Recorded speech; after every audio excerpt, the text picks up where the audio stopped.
Welcome to our channel BSR learning point. जी हाँ दोस्तों, आज के इस वीडियो में मैं आपके लिए प्रश्नावली 1.2 के क्वेश्चन नंबर 4, 5 और 6 तथा 7 का सॉल्यूशन लाया हूँ।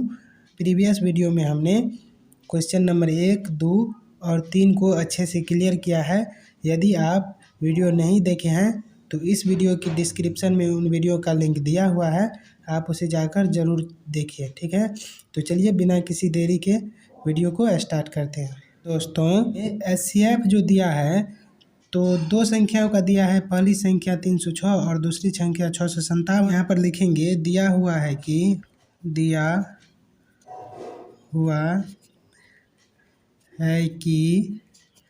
पहली संख्या देखिए, पहली संख्या 306 है तो यहाँ पर लेंगे 306 और दूसरी संख्या दिया हुआ है 657, तो यहाँ पर दूसरी संख्या दे करके लिखेंगे 657। ठीक है, और इन दोनों का HCF जो दिया हुआ है वह है 9, तो यहाँ पर लिखेंगे HCF बराबर 9 और LCM ज्ञात करना है तो यहाँ पर लिखेंगे LCM बराबर 1। ठीक है, क्योंकि ये ज्ञात करना है तो हम जानते हैं कि यहाँ पर लिखेंगे हम जानते हैं कि देखिए फार्मूला होता है HCF गुना LCM बराबर पहली संख्या गुना दूसरी संख्या। तो चलिए अब क्या करेंगे, हमको निकालना है LCM, तो LCM को इस साइड रखेंगे और HCF तो दिया हुआ है, इसको क्या करेंगे उस साइड भेज देंगे। तो जब गुना में इस साइड है और उस साइड जाएगा तो भागा में चले जाएगा। लिखेंगे LCM बराबर पहली संख्या गुना दूसरी संख्या बट्टे HCF। ठीक है, क्योंकि HCF इस साइड गुना में है, इस साइड आएगा तो भागा में चले जाएगा। अब देखिए LCM हमको निकालना है तो LCM बराबर हो जाएगा, पहली संख्या दिया हुआ है 306, तो यहाँ पर पहली संख्या की जगह पे क्या देंगे 306 और यहाँ गुना है तो गुना देंगे। दूसरी संख्या दिया हुआ है 657। अब देखिए इसका जो दोनों का HCF दिया हुआ है वह है 9, तो इसको काट दीजिए। 9 7 63। अब देखिए 7 मरतबा 63 बचा 2, 2 पे 7 27, 9 तिया 27। अब ये 73 मरतबा कट गया तो देखिए इसको LCM बराबर लिखेंगे 306 गुना 73, और तो LCM बराबर इन दोनों का गुना हो जाएगा 22, 33, 8। इतना हो गया, इसका LCM निकल गया, यही आंसर हो गया। सवाल में बोलता था LCM निकालने के लिए, जबकि बहुत सिंपल तरीका से निकल गया, यही आपका आंसर है। तो बढ़ते हैं आगे।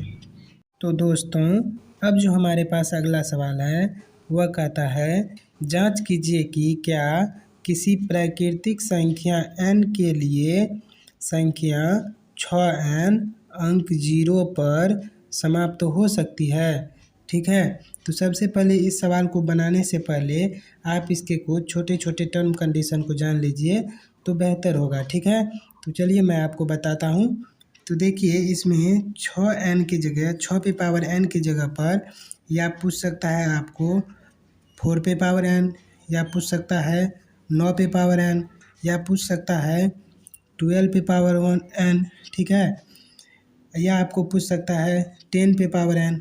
ठीक है, तो देखिए इस क्वेश्चन से इन सारे क्वेश्चन का आंसर पता चल जाएगा। तो क्या करेंगे, यदि कोई संख्या पे पावर n रहेगा और पूछेगा कि वह संख्या अंक 0 पर समाप्त हो सकती है, तो वही संख्या 0 पर समाप्त हो सकती है जिसके आज गुणनखंड में 2 या 5 आए। ठीक है, 2 या 5 आए, कम से कम एक बार आए। ठीक है, कम से कम 2 या 5 एक बार आए। तो देखिए यहाँ पर 6 का जब गुणनखंड निकालेंगे, आवाज गुणनखंड, तो क्या हो जाएगा 2 3 2 से लगाएंगे 3 होगा, 3 से लगाएंगे 1 होगा, अर्थात 6 के अभाज्य गुणनखंड निकल गया 2 गुना 3 गुना 1। ठीक है, 2 तो है लेकिन 5 नहीं है। अब चलिए 4n का करते हैं। तो 4n का जब करेंगे तो इसका भी अभाज्य गुणनखंड निकालेंगे। तो क्या हो जाएगा, 2 से लगाएंगे 2 हो जाएगा, 2 से लगाएंगे 1 हो जाएगा, फिर 4 के बराबर में लिख देंगे 2 गुना 1। ठीक है, 2 तो आया है लेकिन 5 नहीं आया है, एक बार भी 5 नहीं आया है।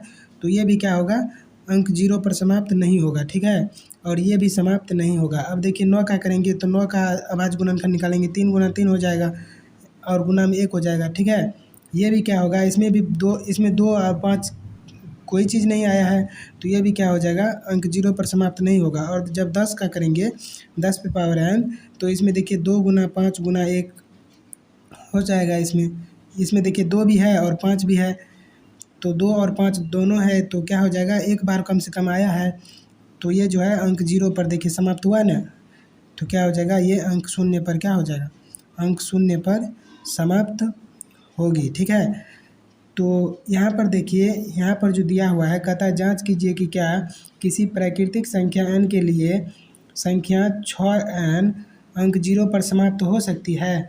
तो देखिए इसका सॉल्यूशन इजी वे में, सबसे पहले शर्त को लिख देंगे। तो देखिए इसका शर्त क्या है, शर्त लिखेंगे कि कोई संख्या n के लिए अंक 0 पर समाप्त तब होगी जब उनके अभाज्य गुणनखंड में कम से कम एक बार 2 तथा 5 आनी चाहिए। ठीक है, ये शर्त है। अब देखिए क्या करेंगे, कहता है 6 पे पावर n अंक 0 पर समाप्त होगी, तो क्या करेंगे, इसका जांच करेंगे। तो देखिए इसका जांच हो जाएगा, पहले क्या करेंगे, 6 का गुणनखंड निकालेंगे। तो देखिए क्या हो जाएगा, 2 से लगाएंगे 3 और 3 से लगाएंगे 1 हो जाएगा। तो ये क्या हो जाएगा, 6 बराबर 2 गुना 3 गुना 1। इसमें देखिए अब 2 है लेकिन 5 नहीं है, कम से कम 5 आना चाहिए एक बार भी। तो यहाँ पर लिखेंगे ऐसा कोई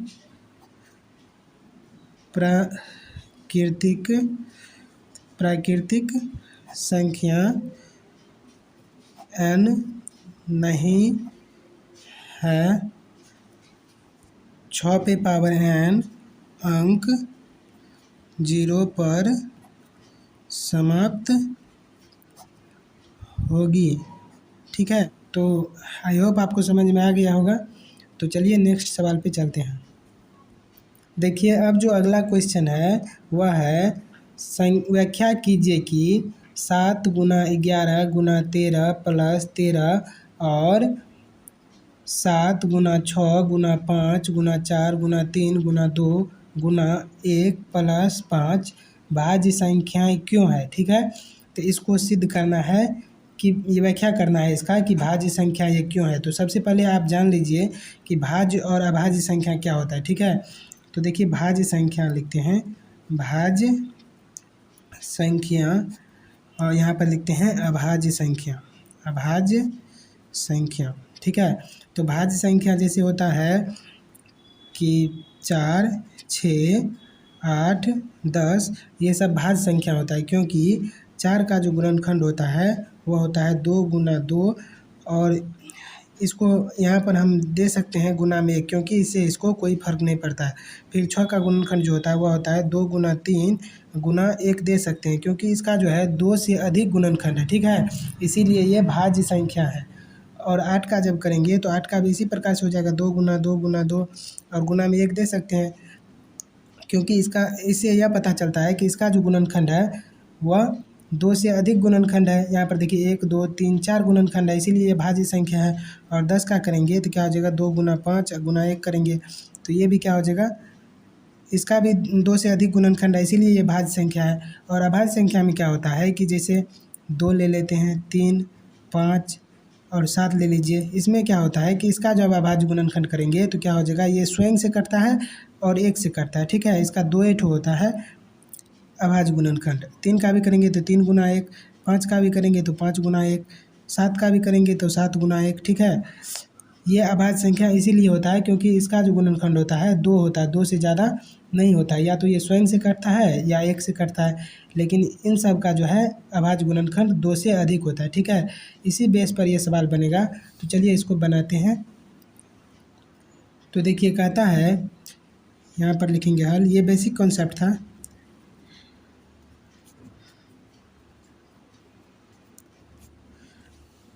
तो चलिए इसका हल करते हैं। यहाँ पर देखिए दिया हुआ है 7 गुना 11 गुना 13 प्लस 13। तो यहाँ पर लिखेंगे 7 गुना 11 गुना 13 प्लस 13। यहाँ पर भी 13 है और यहाँ पर भी 13 है, तो 13 को क्या करेंगे, कॉमन ले लेंगे। तो जब 13 को कॉमन लीजिएगा तो यहाँ पर बच जाएगा 7 गुना 11 गुना, यहाँ पर 13 ले लिए तो 1 बचेगा, यहाँ पर प्लस में क्या बचेगा, 13 ले लिए हैं बाहर तो 1 बचेगा। अब देखिए 13 इंटू में हो जाएगा 11 सत्तर 77 को 1 से गुना करेंगे 77 होगा, और यहाँ पर प्लस में क्या हो जाएगा, प्लस में 1 हो जाएगा। अब देखिए 13 इंटू 77 एक 78 हो जाएगा, तो यहाँ पर 78 दे दीजिए। उसके बाद 13 गुना 78 करेंगे तो हो जाएगा 13 गुने 78। तो इसका गुणनफल हो जाएगा 10 14 हो जाएगा, ठीक है। तो यहाँ पर लिख देंगे 10 और 14। तो देखिए इतना इसका क्या, यहाँ पर क्या करेंगे, क्योंकि ये सिद्ध करने के लिए कहता है कि ये भाज्य संख्या है या नहीं, तो यहाँ पर अपना मन से क्या करेंगे, 1 दे देंगे, ठीक है। तो जब 1 दे दिए तो आप देखिए 13 गुना 78 गुना 1, ये जो है 2 या 2 से अधिक इसका गुणनखंड निकला। जिसमें जैसे इसमें देखिए 2 ठो गुणनखंड है, इसमें अधिक है, तो इसमें भी 3 ठो गुणनखंड है, 2 से ज़्यादा गुणनखंड है इसका। तो ये क्या हो जाएगा, इसीलिए ये क्या हो जाएगा, भाज्य संख्या हो जाएगा, ठीक है। ये भाज्य संख्या हो जाएगा। ये भाज्य की क्या है, पहचान है, ये भाज्य की पहचान है। अब देखिए क्या करेंगे, दूसरा टर्म जो है उसको उसका देखेंगे। यहाँ पर गुना करके नहीं लिखना है, ठीक है। अब देखिए इसका दूसरा टर्म कहता है कि 7 गुना 6 गुना 5 गुना 4 गुना 3 गुना 2 गुना 1 प्लस 5, ठीक है। ये अब क्या करेंगे, इसमें यहाँ भी 5 है और यहाँ भी 5 है, तो 5 को बाहर निकाल लीजिए।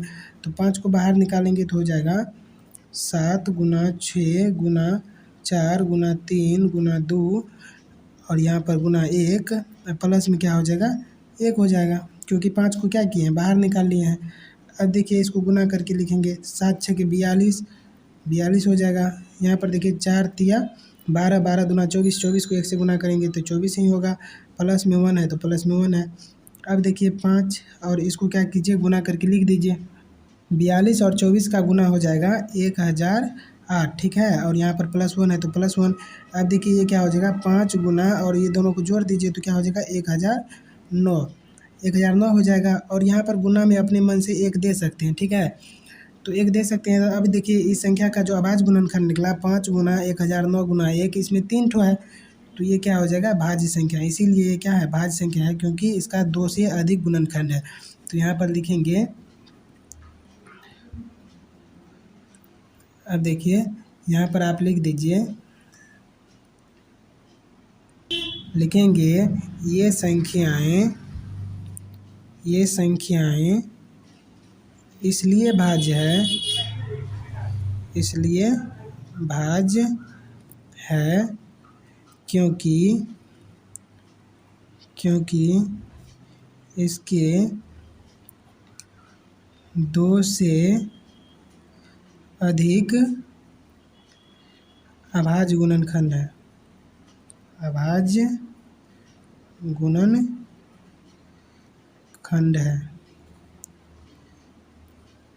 तो आई होप आपको अच्छे से क्लियर हुआ होगा। तो चलिए अब नेक्स्ट सवाल पे चलते हैं, जो कि अंतिम सवाल है 7 नंबर का।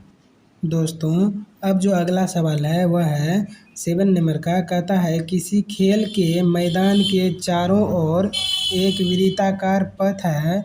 इस मैदान का एक चक्कर लगाने में सोनिया को 18 मिनट लगते हैं, जबकि इसी मैदान का एक चक्कर लगाने में रवि को 12 मिनट लगते हैं। मान लीजिए कि वे दोनों एक ही स्थान से स्थान और एक ही समय पर चलना प्रारंभ करके एक ही दिशा में चलते हैं तो कितने समय बाद वे पुनः प्रारंभिक स्थान पर मिलेंगे। तो देखिए इसको बहुत ईजी वे में बनाते हैं। दोस्तों क्वेश्चन कहता है कि कोई वृत्ताकार मैदान है, ठीक है। तो मान लीजिए कि ये कोई वृत्ताकार मैदान है और इसमें जो है वृत्ताकार पथ है, इसके चारों ओर वृत्ताकार पथ है इस प्रकार से, ठीक है। ये वृत्ताकार पथ है। तो इसमें क्या होता है कि सोनिया और रवि जो है एक ही स्थान से चलना प्रारंभ करते हैं। मान के चलिए ये कोई स्थान है, पॉइंट है, यहाँ पर मान लेते हैं यहाँ पर सोनिया और रवि नाम का लड़का है जो एक ही स्थान से क्या करता है, चलना प्रारंभ करता है। सोनिया को लगता है एक चक्कर पूरा करने में 18 मिनट और रवि को लगता है एक चक्कर पूरा करने में 12 मिनट, ठीक है। तो चलिए कहता है कि जब दोनों जो है एक ही स्थान से एक ही समय में चलना प्रारंभ करें तो कितने समय के बाद वो पुनः उसी स्थान पर क्या करेंगे, मिलेंगे प्रारंभिक स्थान पर। तो चलिए इसको बनाते हैं, ठीक है। तो इसमें क्या करेंगे, ये जो है इसको लगता है सोनिया को, यहाँ पर लिखेंगे सोनिया को एक चक्कर पूरा करने में 18 मिनट का समय लगता है, ठीक है। और लिखेंगे रवि को एक चक्कर पूरा करने में 12 मिनट का समय लगता है तथा रवि को एक चक्कर पूरा करने में 12 मिनट का समय लगता है। तो क्या करेंगे, इसका एलसीएम निकाल लेंगे, ठीक है। एलसीएम निकालेंगे तब ये पता चल जाएगा कि वह कितने मिनट में वह पुनः प्रारंभिक स्थान पर मिलेंगे। तो देखिए 12 और 18 का सबसे पहले आवाज़ गुणनखंड निकालते हैं।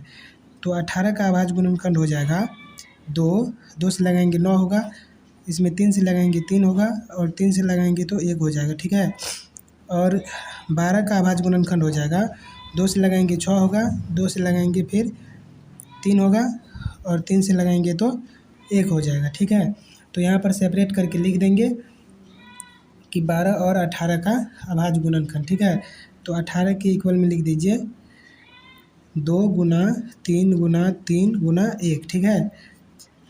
या 18 बराबर आप लिख सकते हैं कि 2 गुना 3 2 ठो है तो क्या हो जाएगा 3 पे पावर 2 गुना 1। और यहाँ पर 12 के इक्वल में आप लिख सकते हैं कि 2 यहाँ पर 2 ठो है तो क्या लिखेंगे 2 पे पावर 2, क्योंकि 2 क्या बार है 2 बार, और गुना में लिखेंगे 3 गुना में 1, ठीक है। अब देखिए इन दोनों में जो एलसीएम में क्या करते हैं कि जो जिस पर घात ज़्यादा होता है, जैसे 3 पे घात ज़्यादा है तो घात ज़्यादा वाला को लेते हैं। तो यहाँ पर 2 पे पावर 2 है और यहाँ पर 3 पे पावर 3 है, ठीक है। तो इसको लेंगे तो एलसीएम बराबर हो जाएगा, यहाँ पर घात ज़्यादा है 3 पे पावर 2 तो ये क्या हो जाएगा 3 पे पावर 2, और यहाँ पर भी इसमें भी घात ज़्यादा है 3 पे पावर 2 अधिक 2 पे पावर 2 तो 2 पे पावर 2, और यही हो जाएगा एलसीएम। तो देखिए 3 पे पावर 2 हो जाएगा 9, 3 तिया 9 और 2 पे पावर 2 हो जाएगा 4। अब देखिए क्या हो जाएगा 9 चौका 36, ठीक है। तो यहाँ पर 36 जो है यह आ गया, तो यहाँ पर लिखेंगे 36 मिनट के बाद, 36 मिनट आंसर हुआ। तो यहाँ पर लिख दीजिए आप कि 36 मिनट के बाद, 36 मिनट के बाद सोनिया तथा रवि पुनः प्रारंभिक स्थान पर मिलेंगे, ठीक है। तो चलिए इस प्रकार से प्रश्नावली 1.2 एंड होता है। तो अब जो है प्रश्नावली 1.3 स्टार्ट करेंगे। तो आप जल्द से जल्द इस चैनल से जुड़ जाइए, और यदि आप प्रीवियस वीडियो नहीं देखे हैं तो प्लीज़ उसको जाके देखिए ताकि आपको अच्छे से कॉन्सेप्ट क्लियर हो। तो मिलेंगे नेक्स्ट वीडियो में, तब तक के लिए थैंक यू सो मच।